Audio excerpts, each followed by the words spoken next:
Trump's latest executive order is giving liberals a panic attack. You all understand that? Yes. Election fraud. You've heard the term. We'll end it, hopefully.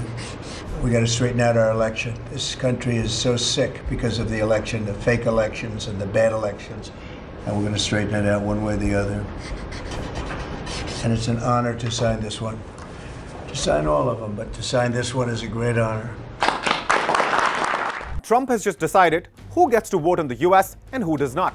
Millions will be disenfranchised if the order is implemented. But how will that be decided? What exactly is in the executive order? Why are the Democrats up in arms?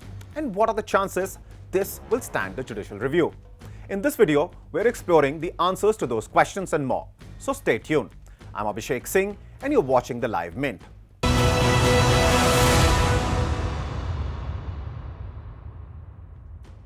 World's most developed democracy, the shining beacon of light, the bastion of liberal values, an example to follow. Land of the free and home of the brave. At least, that's what the US told the world about itself. In fact, the US was so invested in spreading democracy across the world as a counter to communism, of course, that it did not just claim it was an example to be followed, it often passed judgment through its various agencies and organizations funded by the US government, declaring which country is a good democracy and which one is not. The American media, after that, will spread this message, hammer and tongs.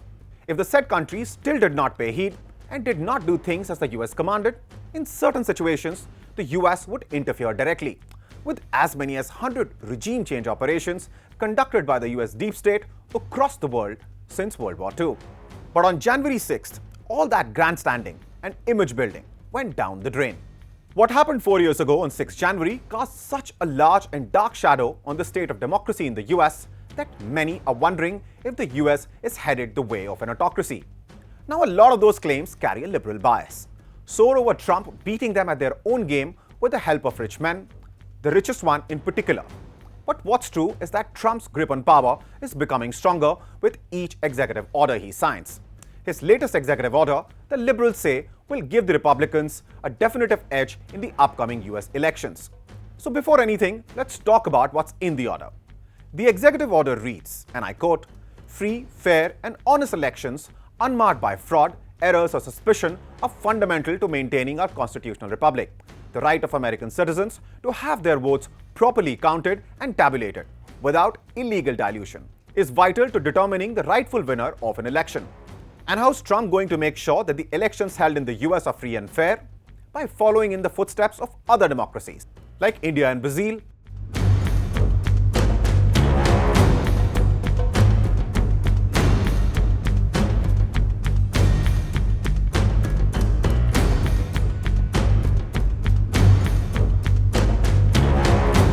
Perhaps now it must have become clear why the Democrats are in a state of panic. Trump wants the voters to be verified. And the key reforms he suggested in his executive order are as follows. Number 1, voter citizenship verification. The order mandates that US citizens provide documentary proof of citizenship for voter registration. It also requires the recording of details such as the document type, issue date, and expiration when verifying citizenship.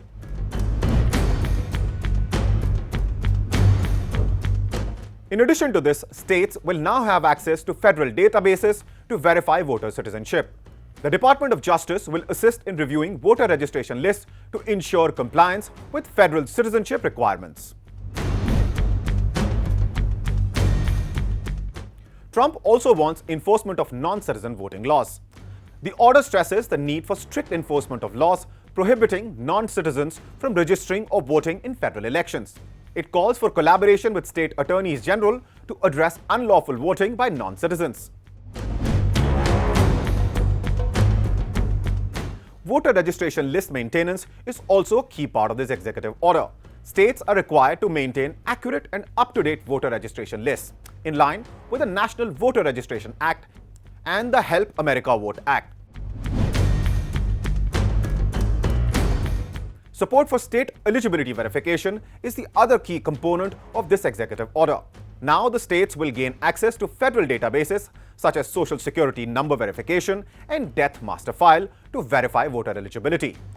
The Secretary of Defense will also update the federal postcard application to include proof of citizenship and state voting eligibility. Election Assistance Commission reforms. States that fail to comply with federal election laws, including those requiring documentary proof of citizenship for voter registration, will lose federal funding. The order also mandates updates to the voluntary voting system guidelines to prevent fraud and mistakes in the voting process. Prosecution of election crimes. The Attorney General will prioritize action against election-related crimes such as fraudulent registration and voter fraud. States are encouraged to share information on suspected violations to aid enforcement. Voting system security. The order prohibits non-citizens from participating in the administration of federal elections, including handling election equipment or ballots.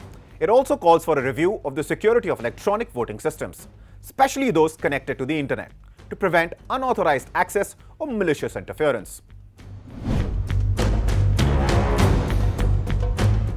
Election Day compliance. States must adhere to the federal election day deadline, preventing the counting of ballots received after the date. Compliance with this deadline will be a condition for receiving federal funding. Prevention of foreign interference is also a key element of this executive order. The order prioritizes efforts to prevent foreign interference in US elections, including prohibiting foreign nationals from influencing elections through financial contributions or other means. The Attorney General will take steps to enforce laws that restrict foreign influence. Now, to those of us living outside the US, some of these reforms might make sense, as like Trump said, that's the norm in other democracies. But these will fundamentally reshape the way elections are held in the US. Democrats, like Arizona's Secretary of State Adrian Fontes, believe that this is Trump trying to set things up in a way that 2026 midterm elections can be cancelled. A rather nefarious reading of the executive order, but the sentiment is shared by many on the liberal side of the political divide in the US. Others believe this is a serious abuse of presidential powers and intend to fight this tooth and nail in the courts. For the outcome, we will of course have to wait and watch. But one thing is for sure, days of US proclaiming it is the example to follow as far as democratic values are concerned are long over. What do you think about Trump's latest executive order? Don't forget to share your thoughts with us in the comment section.